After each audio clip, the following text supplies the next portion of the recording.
지금 세계가 팬데믹, 즉 세계적 유행병 시기를 지나가고 있고, 팬데믹이 이제 끝나지도 않은 상황에서 세계적인 경기 불황의 시대로 들어가고 있어요.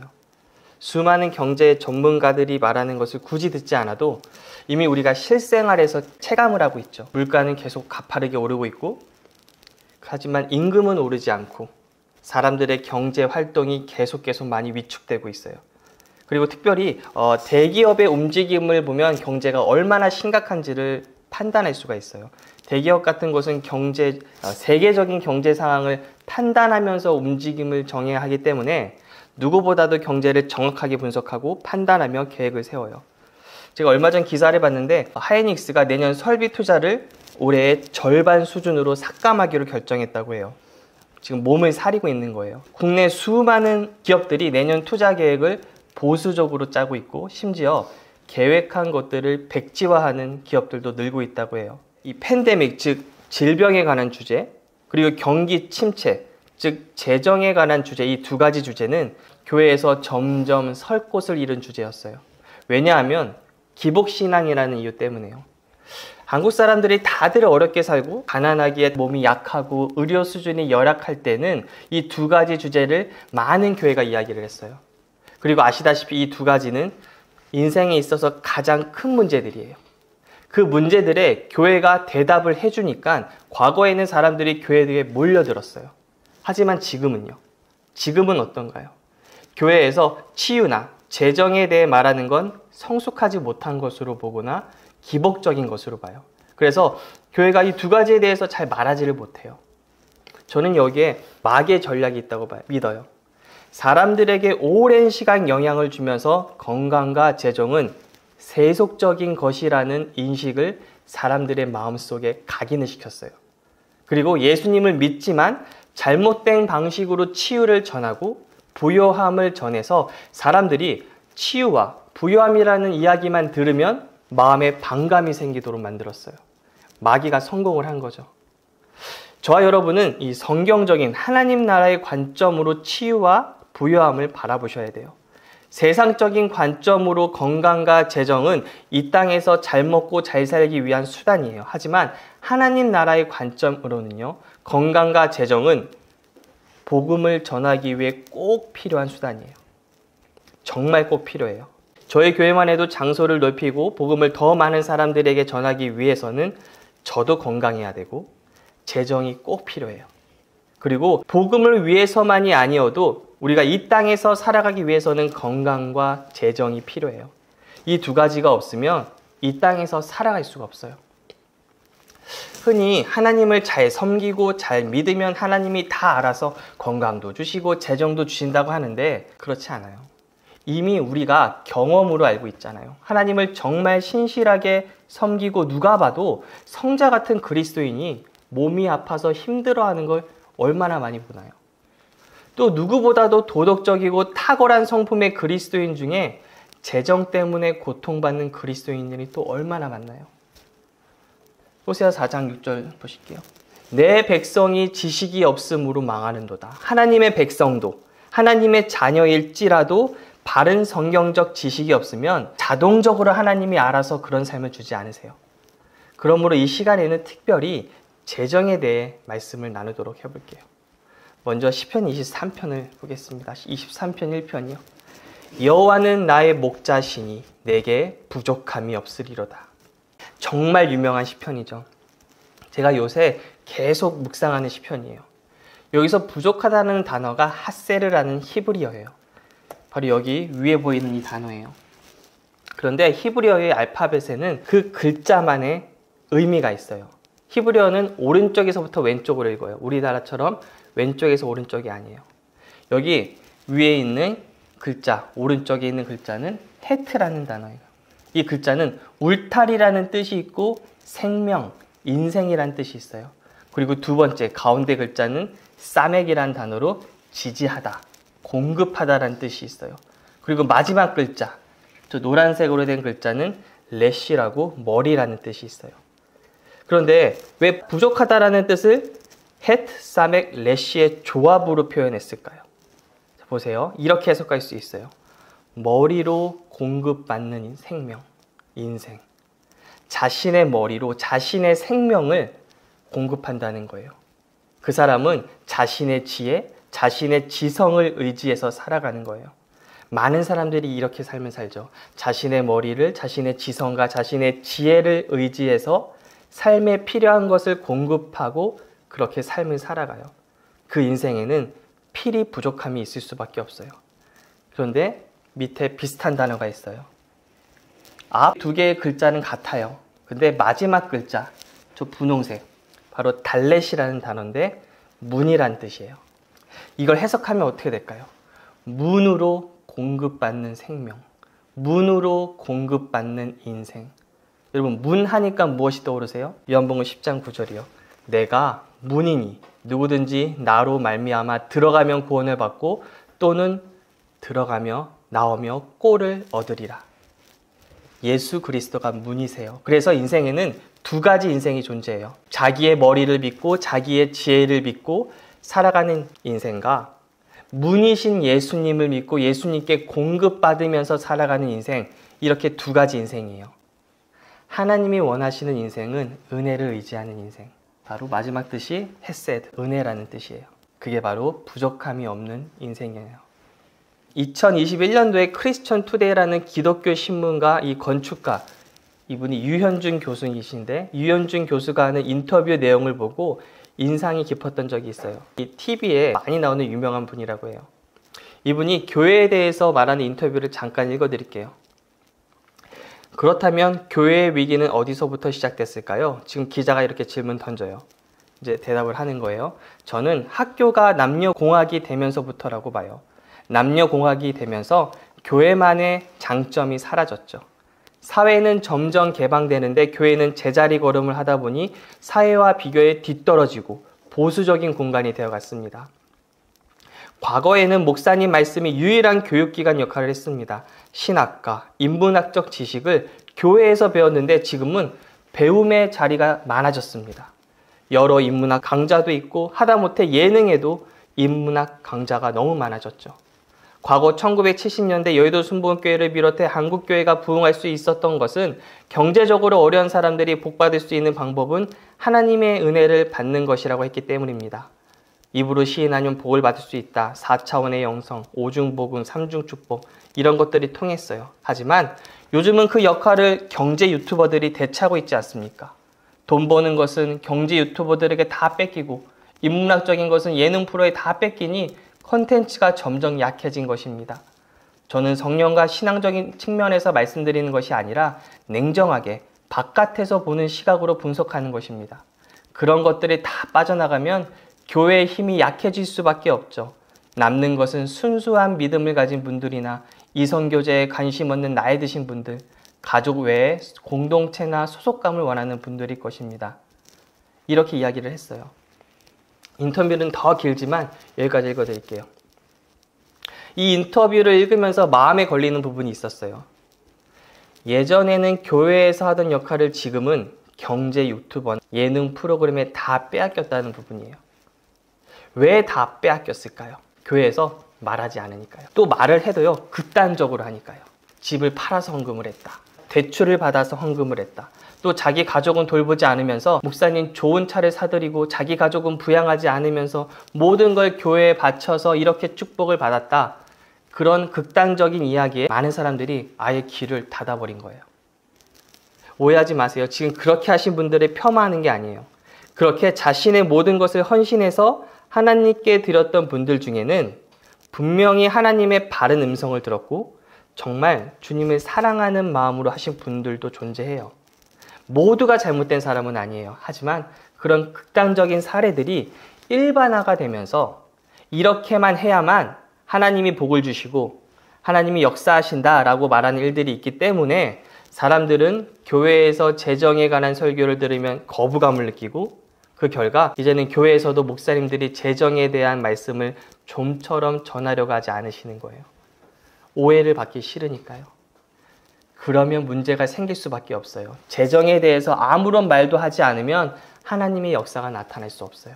왜 그럴까요? 믿음은 들음에서 나는데 교회에서 재정에 관한 말씀을 듣지를 못하니까요. 그 그 영역에 대해서 믿음이 생기지가 않는 거예요. 어르신 세대는 주님을 사랑하고 기도하고 주님과의 관계에 대해서 말하는 설교만 들으셔도 괜찮다고 생각하세요. 하지만 그렇게 되면 지금 청년 세대들은 갈 곳이 없게 돼요. 지금 청년들은 교회에서는 돈을 버는 것에 관해 오픈해서 말하지 못하는 분위기예요. 사석에서 서로 이야기를 나눌 수는 있겠지만 공개석상에서 돈을 벌고 무엇에 투자를 하고 어떤 부동산에 관심을 가져야 하고 이런 이야기를 대놓고 말할 수는 없어요. 왜냐하면 그건 세속적인 주제라고 생각하니까요. 예수님을 열심히 믿고 헌신하면 알아서 채워주시는데 그런 것에 관심을 가지면 마치 신앙이 잘못되고 순수하지 못한 그리스도인이라는 정죄감을 가지게 돼요. 그래서 스스로 경제 전문가들의 강의를 듣고 세상의 방법을 배우면서 각자 도생하는 거예요. 지금 이 시대의 청년들은 재정이 많이 필요해요. 그들은 집도 사야 하고 결혼도 해야 되고 아이들을 키워야 하는데 돈이 없어요. 하지만 교회는 더 이상 돈에 대해 잘 말하지 않아요. 말을 해도 누가 이렇게 헌신해서 누가 많이 헌금해서 축복받았대. 성경적인 원리를 가르치기보다는 누군가의 간증을 통해서 누군가의 사례를 통해서만 접근하고 오로지 그 간증의 끝은 이야기의 끝은 하나님께 올인하라예요. 그래서 어쩔 수 없이 청년들은 스스로 경제 전문가들의 강의를 듣고 세상의 방법을 배우는 거예요. 그러면 재정에 대한 하나님의 뜻이 있어요. 무엇일까요? 고린도서 8장 9절이요. 우리 주 예수 그리스도의 은혜를 너희가 알거니와 부요하신 이로써 너희를 위하여 가난하게 되심은 그의 가난함으로 말미암아 너희를 부요하게 하려 하심이라. 어떤 분은 이 구절을 가지고 영적으로 부요하게 되었다고 하는데요. 하지만 성경은 문맥에 맞게 해석해야 돼요. 고린도후서 8장 3절부터 9절까지 제가 읽을게요. 내가 증언하노니 그들이 힘대로 할 뿐 아니라 힘에 지나도록 자원하여. 여기서 그들은 마게도니아 그리스도인들이에요. 이 은혜와 성도 섬기는 일에 참여함에 대하여 우리에게 간절히 구하니 우리가 바라던 것뿐 아니라 그들이 먼저 자신을 주께 드리고 또 하나님의 뜻을 따라 우리에게 주었도다. 무엇을 주었다는 걸까요? 재정이요, 헌금이요. 그러므로 우리가 디도를 권하여 그가 이미 너희 가운데서 시작하였은즉 이 은혜를 그대로 성취하게 하라 하였노라. 여기서 은혜가 무엇인가요? 바로 예루살렘의 가난한 성도들에게 재정을 주는 거예요. 지금 디도를 고린도 교회에 보내서 너희들도 우리와 마찬가지로 그 은혜, 가난한 성도들에게 흘려보내는 그 은혜에 참여하라고 권하는 거예요. 오직 너희는 믿음과 말과 지식과 모든 간절함과 우리를 사랑하는 이 모든 일에 풍성한 것 같이 이 은혜에도 풍성하게 할지니라. 고린도 교회 사람들이 믿음과 말과 지식과 사랑이 풍성한 것 같이 이 은혜, 어떤 은혜요? 재정을 주는 은혜에도 풍성하기를 원한다는 거예요. 내가 명령으로 하는 말이 아니요. 오직 다른 이들의 간절함을 가지고 너희의 사랑의 진실함을 증명하고자 함이로라. 이 구절이 고린도후서 8장 9절 전에 있는 구절들이에요. 지금 무엇을 말하고 있나요? 돈이에요. 재정이요. 고린도 교회의 이 은혜, 다른 성도들을 재정적으로 돕는 은혜에 참여하라고 하면서 고린도후서 8장 9절을 집어넣었어요. 예수님이 가난하게 되심은 목적이 있는데 바로 저와 여러분을 재정적으로 부유하게 해주신 구속사역의 한 부분이었다고 말하는 거예요. 많은 분들이 죄 용서를 위해 피를 흘리셔야 했다는 거 알고 있어요. 우리 주 예수님이. 히브리서 9장 22절이죠. 피 흘림이 없은즉 사함이 없느니라. 죄를 용서해 주시기 위해 피를 흘리셔야 됐어요. 질병은요. 베드로전서 2장 24절이요. 그가 채찍에 맞음으로 너희는 나음을 얻었나니. 질병을 치유해 주기 위해서 예수님이 채찍에 맞으셨어요. 치유를 위한 대가를 치르셨다는 의미죠. 지난 시간에 나누었던 것처럼 우리를 저주에서 속량해 주시기 위해서 또 나무에 달리셨어요. 갈라디아서 3장 13절이죠. 그리스도께서 우리를 위하여 저주를 받은 바 되사 율법의 저주에서 우리를 속량하셨으니 기록된 바 나무에 달린 자마다 저주 아래에 있는 자라 하였습니다. 유대인들의 사형 집행은 대부분 돌로 쳐서 죽이는 거예요. 돌로 쳐도 피가 흐르죠. 피 흘림이 있으면 죄 용서가 돼요. 하지만 예수님은 십자가라는 나무에 달리셨어요. 왜요? 바로 우리를 대신해서 저주를 담당하기 위해서 십자가, 그 사형 방법으로 죽게 되신 거예요. 이처럼 하나님이 우리에게 은혜를 주시기 위해서 치러야 하는 대가들이 있었어요. 재정도 마찬가지예요. 아담으로부터 인류는 저주를 받아서 가난과 결핍을 가지고 살아야만 됐어요. 그게 인간이 처한 운명이었어요. 하지만 인간을 대신해서 예수님은 십자가에서 철저히 가난해지셨어요. 온 우주를 만드신 분이 벌거벗겨진 채 가난하게 죽으셨어요. 이제 예수님이 저와 여러분의 가난을 짊어지시고 죽으셨기 때문에 우리가 부유하게 된 거예요. 이 모든 것들이 바로 예수님이 주신 은혜예요. 그래서 은혜에 대해 명확한 개념을 가지고 있으셔야 돼요. 은혜는 두 가지 개념으로 설명할 수 있어요. 먼저 하나님의 입장에서 본 은혜죠. 하나님 편에서 은혜란 우리가 무언가를 구하기도 전에, 우리가 무언가의 필요를 느끼기도 전에 이미 하시고 이미 주신 일들이에요. 바로 십자가를 통해 예수님이 우리를 위해 이루신 일들이 은혜예요. 그러면 저와 여러분에게 있어서의 은혜는요, 자격이 없음에도, 무엇을 하지도 않았음에도 하나님이 우리에게 주신 것, 그게 우리에게 있어서 은혜예요. 십자가를 통해 주신 것들이 은혜예요. 그러면 그 은혜를 받는 유일한 방법은 뭔가요? 믿음이죠. 내 행위로, 노력으로 애써서 받는 게 아니에요. 오직 믿음으로밖에 받을 수 없어요. 그런데 우리가 듣는 수많은 가르침은 어떻게 말하나요? 내가 이것을 행하면, 내가 순종을 하면 하나님이 그 순종을 보시고 역사하시고, 내가 불순종하면 하나님이 역사하지 않으신다고 해요. 하지만 이 구절을 보세요. 로마서 5장 22절. 우리는 또한 그리스도로 말미암아 지금 서 있는 이 은혜의 자리에 믿음으로 나오게 되었으며 하나님의 영광에 이르게 될 소망을 품고 자랑을 합니다. 우리가 예수님을 믿으면 일어나는 변화가 있죠. 그건 예수님이 십자가를 통해 주신 그 은혜를 우리가 선물로 받게 돼요. 죄 용서, 치유, 저주에서의 속량, 자녀가 됨, 부요함, 이 모든 것들을 선물로 주세요. 그래서 그리스도로 말미암아 지금 이 은혜의 자리에 서 있다고 한 거예요. 우리는 이미 이 은혜의 땅에 서 있어요. 예수님을 우리가 구세주로 받아들일 때 그 모든 은혜의 선물들이 저와 여러분에게 주어져요. 하지만 우리가 이미 은혜로 가지고 있는 것을 우리가 살고 있는 이 보이는 땅에 나타내고 누리기 위해서는 믿음이 필요해요. 그래서 지금 우리가 이 자리에서 배우는 것이 믿음으로 사는 법을 배우는 거예요. 지난번에는 믿을 때 말을 한다고 했죠. 믿음으로 사는 법 중 하나가 바로 입으로 시인하는 거예요.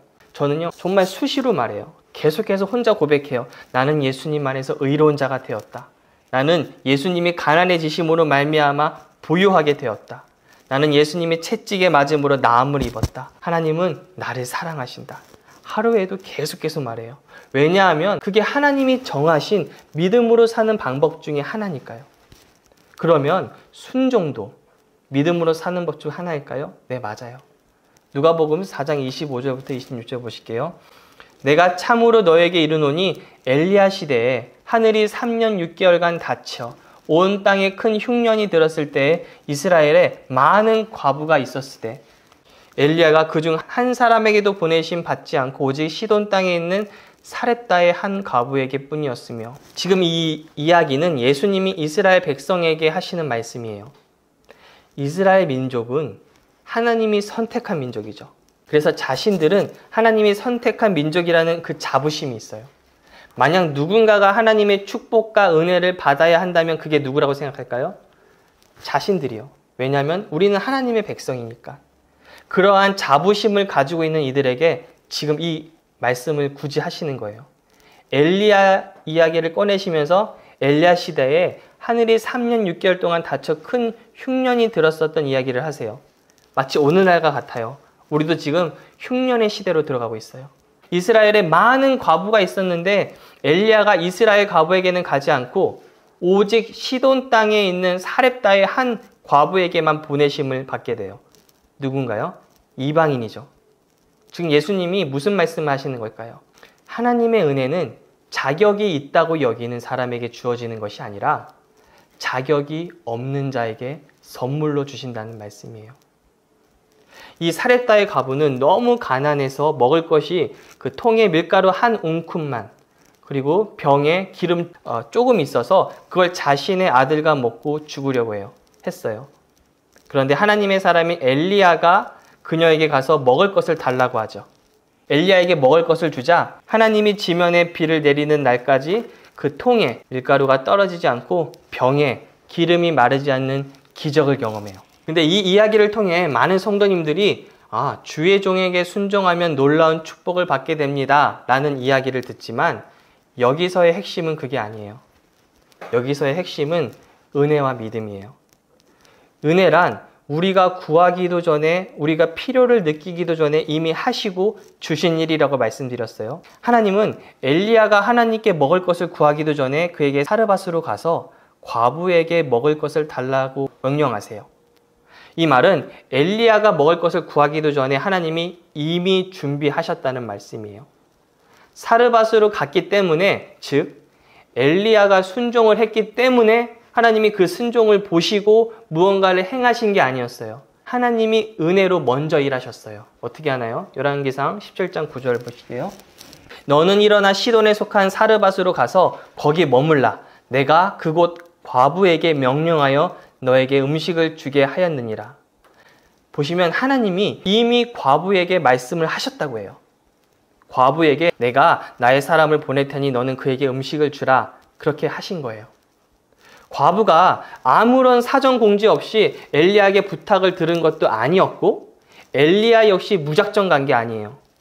이제 엘리야는 선택을 할 수 있었어요. 엘리야가 하나님의 말씀을 믿었다면 움직이는 거예요. 하나님이 사르밧 과부에게 먹을 것을 준비하셨구나. 그러면 내가 가야겠다. 믿었기 때문에 순종한 거예요. 그리고 이 과부도 하나님이 보낸다고 하셨기 때문에 선택을 할 수가 있어요. 나와 지금 내 아들이 먹을 것밖에 없지만 하나님의 사람이 오기까지 기다려야겠다. 온다고 했으니 기다려야겠다. 믿었다면 순종하는 거예요. 엘리야의 순종이, 그리고 이 과부의 순종이 하나님을 움직이게 만든 게 아니라 하나님이 이미 일하셨기 때문에, 이미 은혜를 주셨기 때문에 엘리야와 과부는 그 은혜를 믿고 순종한 거예요. 그런데 사람들은 순종을 어떻게 해석하죠? 순종을 하면 하나님이 일하시고 순종을 안 하면 하나님이 일하지 않는다고 하시는데 아니에요. 하나님은 언제나 먼저 일하세요. 언제나 은혜로 모든 것을 준비하시고 은혜로 먼저 일하세요. 마치 이 땅에 태어나는 아기를 위해서 모든 것을 준비하는 예비 부모와 같아요. 아기를 위해 젖병을 준비하고 이불도 준비하고 알맞은 습도를 갖기 위해서 가습기를 준비하고, 그리고 아이가 커가면서 부모는 아이의 학교를 생각하게 되고 무엇을 배울 것인지 학원도 미리 다 알아봐요. 그리고 대학교에 갈 것을 대비해서 학비도 준비하려고 하고, 그리고 결혼할 때는 무엇을 줄 수 있을까 고민하고 무엇 하나라도 준비해서 주고 싶어 해요. 그게 바로 부모예요. 하나님도 마찬가지세요. 하나님께 예상치 못한 일은 없어요. 우리가 태어나서 저 천국에서 주님을 만날 때까지 필요한 모든 것을 이미 다 은혜로 준비하셨어요. 우리가 그것을 믿는다면 하나하나씩 우리에게 주신 그 은혜를 발견하기 위해서 기도하고 말씀을 읽으면서 믿음으로 사는 거예요. 그런데 우리에게 확실히 주어진 은혜가 있죠. 뭔가요? 십자가의 은혜요. 그 은혜를 믿기 때문에 그 은혜를 말하고, 때론 여기 있는 엘리야처럼 그 은혜를 이 땅에서 취하기 위해 믿음으로 순종하는 거예요. 다시 고린도후서 말씀으로 돌아갈게요. 고린도후서 9장 6절이요. 이것이 곧 적게 심는 자는 적게 거두고 많이 심는 자는 많이 거둔다 하는 말이로다. 각각 그 마음에 정한 대로 할 것이요 인색함으로나 억지로 하지 말지니 하나님은 즐겨내는 자를 사랑하시느니라. 이 9장도 마찬가지로 재정에 관한 이야기예요. 8장에 예수님이 가난해지심으로 우리가 부유하게 되었으니 이제는 정말로 믿는다면 부유한 사람처럼 행동하라는 거예요. 심으라는 거예요. 그렇게 심는 자에게 무슨 일을 하시나요? 9장 8절이요. 하나님이 능히 모든 은혜를 너에게 넘치게 하시나니 이는 너희로 모든 일에 항상 모든 것이 넉넉하여 모든 착한 일을 넘치게 하게 하려 하심이라. 항상 넉넉하여 착한 일을 넘치게 하게 하신다고 해요. 자 보세요. 우리의 심음이 하나님이 우리를 축복하게 만드는 게 아니에요. 이미 예수님을 통해 우리는 재정적으로 부유해졌기 때문에 축복을 받았기에 그것을 믿고 심는 거예요. 심으면 거두게 돼요. 이게 바로 하나님이 정하신 재정에 있어서 믿음으로 사는 방법이에요. 하나님께서 주신 부유함을 우리가 이 보이는 세계에 나타나게 하는 방법이에요. 누군가는 하나님께 무언가를 기대하는 마음으로 헌금하고 심는 것을 순수하지 않다고 여기는데요. 성경은 뭐라고 하나요? 누가복음 6장 38절이요. 주라, 그리하면 너에게 줄 것이니 곧 후히되어 누르고 흔들어 넘치도록 하여 너에게 안겨주리라. 너희가 헤아리는 그 헤아림으로 너희도 헤아림을 도로 받을 것이니라. 주님은 이렇게 말씀하세요. 주라, 그리하면 너희에게 줄 것이라. 지금 기대하라는 거예요. 우리가 심는 모든 것에 하나님께서 넘치도록 안겨주신다는 거예요. 내가 심으면 하나님께 받을 것을 알고 심는 것과 이걸 심어서 하나님께 받아야지는 완전히 달라요. 이해가 되세요? 우리는 하나님이 내가 심으면 주신다는 것을 알고 심는 사람들이에요. 받기 위해서, 하나님께 받기 위해서 도박처럼 심는 사람들이 아니에요. 심는 것을 거둔다는 게 결과론적으로 보면 비슷해 보여도 접근하는 방식은 전혀 달라요. 하나는 이미 주신 은혜를 믿고 순종하는 태도이고, 다른 하나는 내가 이걸 하면 하나님이 주시겠지 하는 보상을 바라는 태도예요. 이 차이를 잘 아셔야 우리가 욕심에 미혹되지 않을 수 있어요. 말씀을 이제 마치겠습니다. 예수님이 제자들과 마지막으로 만찬을 하시는 도중에 제자들의 발을 닦으신 사건이 있어요. 제자들의 발을 한 명 한 명 닦으시다가 베드로의 차례가 되자 베드로가 이렇게 말해요. 요한복음 13장 6절에서 시몬 베드로에게 이르시되 베드로가 이르되 주여 주께서 내 발을 씻으시나이까? 예수께서 대답하여 이르시되 내가 하는 것을 네가 지금은 알지 못하나 이후에는 알리라. 베드로가 이르되 내 발을 절대로 씻지 못하시리이다. 예수께서 대답하시되 내가 너를 씻어주지 아니하면 네가 나와 상관이 없느니라. 여기서 상관이 없다는 건 나와 함께 할 수 없다라는 의미라고 오래전 설교에 말씀드렸어요. 헬라어로 메타라는 단어를 써요. 영어로는 with죠. 함께란 단어예요. 구원에 대한 말씀이 아니에요. 구원은 몸 전체를 씻는 거예요. 몸 전체를 씻은 사람은 다시는 목욕할 필요가 없어요. 여러분이 예수님을 믿으면 단번에 보혈로 구원을 받아요. 지금은 오직 발에 관한 말이에요. 9절 시몬 베드로가 이르되 주여 내 발뿐 아니라 손과 머리도 씻어 주옵소서. 예수께서 이르시되 이미 목욕한 자는 발밖에 씻을 필요가 없느니라. 그럼 이 발은 무엇을 말한다고 했나요? 우리의 행동을 말하는 거예요. 우리의 매일의 삶의 모습을 말해요. 예수님은 지금 이렇게 말씀하는 거예요. 네가 이 발을 씻지 않으면 나와 함께 이 땅에서 행동할 수 없단다. 그 이야기는 주님과 함께 발 맞춰서 살아갈 수 없다는 걸 말해요. 이야기는 제가 전 설교에서 말씀드렸기 때문에 디테일하게 말씀드리지는 않을 거예요. 제가 지금 이 베드로의 이야기를 꺼낸 건 다른 측면을 보고자 하기 때문이에요. 지금 보시면 베드로의 반응은 어떤가요? 예수님이 자신의 발을 씻으려고 하시자 절대로 씻지 못하게 하려다가 그러면 상관이 없다고 하니까 그러면 발뿐만 아니라 손과 머리도 씻어달라고 그래요. 지금 베드로의 행동이 어때 보이세요? 굉장히 극단적이죠. 아예 씻지 말라고 했다가 씻으시려면 발뿐 아니라 손과 머리도 다 씻어달라고 해요.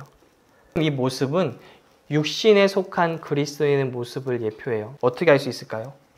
아까 나와 함께 할 수 없다는 의미가 뭐였어요? 주님과 함께 이 땅에서 행동할 수 없음을 말해요. 이미 구원은 받았어요. 하지만 이 땅에서 주님과 동행하는 데 있어서 내가 너무 앞서거나 내가 뒤처진다는 이야기예요. 주님과 발맞춰서 함께 가야 되는데 내가 주님을 끌고 가려고 하거나 또는 내가 멈춰섰기 때문에 주님도 어쩌지 못하시는 그리스도인을 말해요. 재정에 대해서 그리스도인들이 취하는 태도가 있어요. 어떤 사람은 마치 도박처럼 하나님께 베팅을 하려고 해요. 많이 심으면 많이 거둔다고 하셨으니 내가 대출도 받고 집도 팔고 해서 많이 심어야겠다. 분명히 넘치게 주신다고 했으니까. 어떤 모습인가요? 이 베드로와 같죠. 굉장히 극단적이에요. 육신적인 그리스도인의 모습이에요. 반대로 이렇게 반응하는 그리스도인들도 있어요. 나는 재정 같은 거 욕심내지 않아. 난 재정이 많지 않아도 괜찮아. 이건 아무것도 하지 않으려는 거죠. 또 다른 극단적인 모습이에요. 우리는요, 재정이 필요해요. 왜요? 복이 되기 위해서요. 나 혼자만 먹고 산다면 많이 필요 없어요. 하지만 내 가족도 부양해야 되고 더 나아가서 남들에게도 흘려보내는 복이 되기 위해서는 내가 넘쳐야 돼요. 그래야 남에게도 흘려보낼 수가 있어요. 하나님은 저와 여러분이 거기까지 자라기를 원하세요. 자신의 것만 가지고 나만 생각하는 그리스도인에게서 남에게 선한 영향력을 주고 어려움에 있는 형제 자매에게 말로만 돕는 것이 아니라 축복을 흘려보내는 그리스도인, 그런 그리스도인이 되기 원하세요. 잠언 28장 27절이요. 가난한 자를 구제하는 자는 궁핍하지 아니하려니와. 육적으로 가난한 것도 의미하지만 영적으로 가난한 것도 의미가 될 수 있어요. 복음을 듣지 못해서 죽어가는 자들에게 복음을 전하기 위해서는 재정이 필요해요. 그러니 심으려고 하실 때 복음을 전하는 것을 도우세요. 교회에 심으시고 복음을 전하는 좋은 선교단체를 찾아서 심으세요. 그리고 여유가 있으시면 가난한 이들을 돕는 NGO 단체를 찾아서 도우세요. 무리하지 마시고 내가 할 수 있는 최선을 다해 조금씩 실천하세요. 그리고 심을 때 믿음으로 심으셔야 돼요. 나는 예수님이 가난하게 되심으로 부유하게 되었고 지금 내가 심는 건 내가 부유하게 되기 위해서 심는 것이 아니라 이미 부유하기 때문에 심는 거야. 나는 흘려보내는 거야. 내가 심을 때 하나님이 반드시 흔들어 넘치게 주실 거야. 나는 그 놀라운 축복을 또 흘려보내고 또 흘려보내는 삶을 살게 될 거야. 이런 믿음을 가지고 심으셔야 돼요. 그냥 단지 뭐 좋은 일 하는 거지 뭐 착한 일 하는 거지 뭐 그렇게 믿음 없이 좋은 일을 하지 마시고요. 세상에도 믿지 않는 사람도 착하게 살기 위해 구제하시는 분들 정말 많아요. 하지만 그들과 우리가 다른 게 있다면 그리스도인은 믿음으로 사는 사람이에요. 모든 일을 믿음으로 하세요. 그럼 하나님이 기뻐하세요. 그런 저와 여러분이 되시기를 기도하겠습니다.